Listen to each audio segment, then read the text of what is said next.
Estamos ahora en comunicación telefónica con Arnaldo Dubín, quien es médico especialista en terapia intensiva y miembro de la Sociedad Argentina de Terapia Intensiva. Doctor Dubín, buenas tardes. Buenas tardes, un gusto estar con ustedes. Bien, ¿le preocupa el número de casos que estamos teniendo a nivel nacional y todo lo que se está dando, sobre todo en el área metropolitana? Sí, la verdad que me preocupa mucho y mis opiniones son a título personal, no de la Sociedad Argentina de Terapia Intensiva. Creo que hay una situación que es de una gravedad notable. Si bien es una ecuación compleja, los términos son alarmantes, porque en primer lugar quiero recordar que nosotros nunca salimos de la primera ola, a diferencia de lo que ocurrió en el hemisferio norte. Siempre hubo un número muy elevado de contagios durante el verano, incluso con un rebrote importantísimo, y entramos a una inminente segunda ola con el frío, con un nivel de circulación viral altísimo. Y además esto se da en el contexto de un comportamiento de una parte importante de la población que es definitivamente peligroso. Recordemos que si no tuvimos una catástrofe aún mayor que la vivida, es porque tempranamente se implementó una cuarentena que, con errores o no, salvó decenas de miles de vidas. Bueno, ahora eso no existe, y encima estamos en un año electoral, y lamentablemente las vacunas están llegando a cuentagotas y esto no va a cambiar la realidad epidemiológica. Esto además se conjuga con la posibilidad de la introducción de nuevas cepas más contagiosas y agresivas. Y el último término de la ecuación es que el sistema sanitario está en peores condiciones que durante la primera ola para enfrentar esta etapa de la pandemia. ¿Por qué está en peor estado, digamos así, doctor? Bueno, esto no deviene de deficiencias en recursos físicos o tecnológicos, por ahora falta de camas o de respiradores, sino fundamentalmente por el estado de los trabajadores de la salud.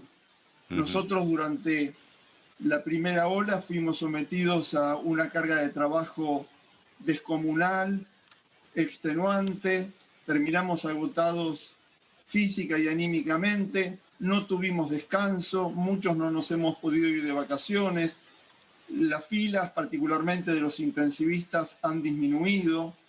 Hay compañeros que se enfermaron y no volvieron a trabajar, otros que lamentablemente fallecieron. Sí. Y persisten las pésimas condiciones de trabajo y los sueldos bajos.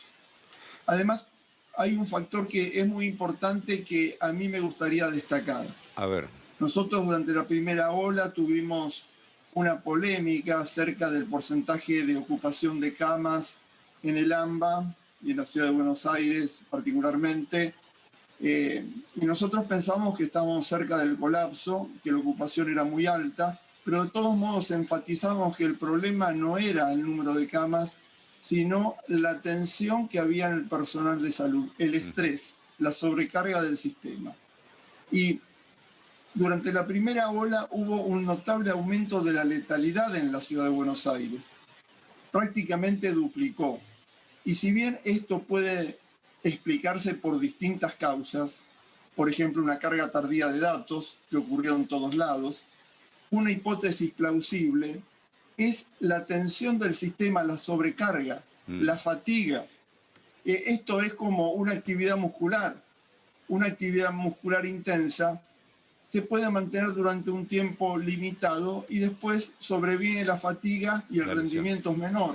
Con la terapia intensiva pasa lo mismo. Bien. Y nosotros ahora tenemos resultados de un estudio que hicimos en todo el país, en casi 2.000 pacientes críticos ventilados mecánicamente. Y en este estudio nosotros analizamos las causas de mortalidad en los pacientes con COVID. Y la mortalidad depende de la gravedad de la enfermedad, de las enfermedades preexistentes, de la calidad del tratamiento. Pero un determinante independiente de la mortalidad es el mes de internación.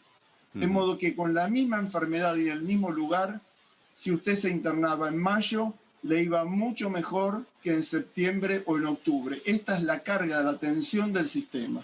Bien.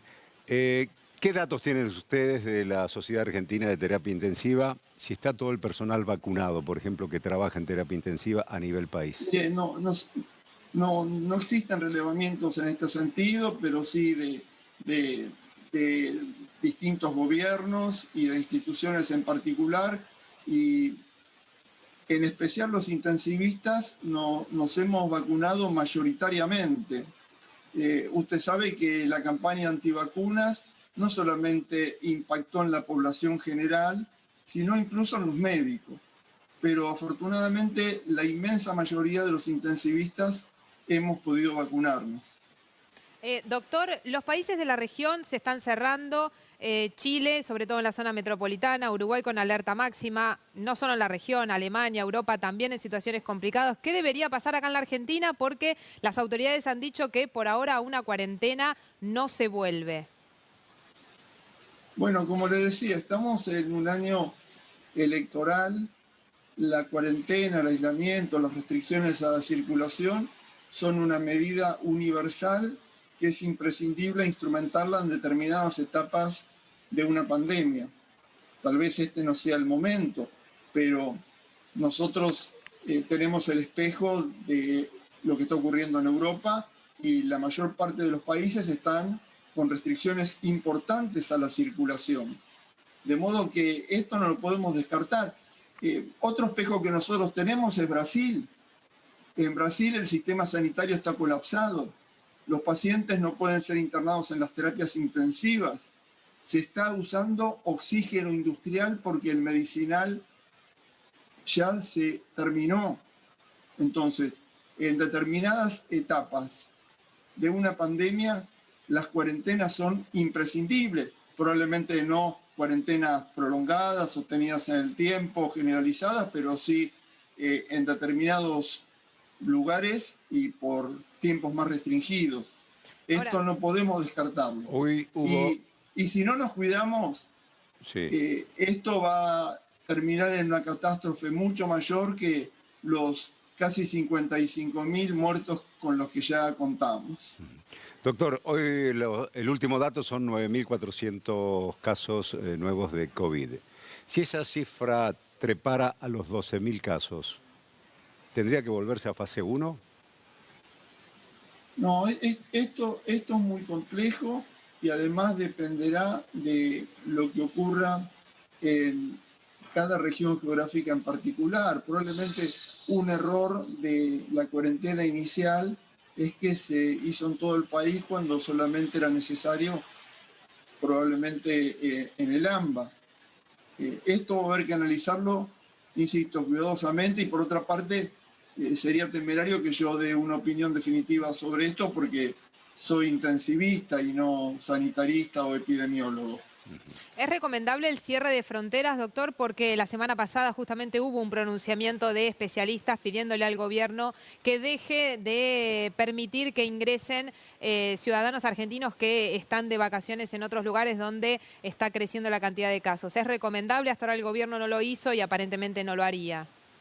Mire, en mi visión es una necesidad imperiosa, absolutamente imperiosa, probablemente con determinadas excepciones, por ejemplo, para la entrada o salida de determinados productos, pero es hasta obsceno que haya 10.000 personas en el exterior, en zonas donde están circulando además cepas que son mucho más peligrosas. Y también me parece obsceno que desde la política se den señales pésimas, que un jefe de gobierno haya viajado a Brasil porque estaba mal anímicamente, o que el hijo de un vicejefe de gobierno haya vuelto contagiado de Cancún. Es un pésimo ejemplo para la población. Doctor Arnaldo Dubín, muchísimas gracias por este contacto. Hasta cualquier momento. No, gracias a ustedes. Buenas En noches. minutos vamos a estar hablando también de la crítica situación que se vive en Brasil, como así también en Chile y Uruguay, cómo están creciendo los casos y las medidas que están adoptando esos gobiernos.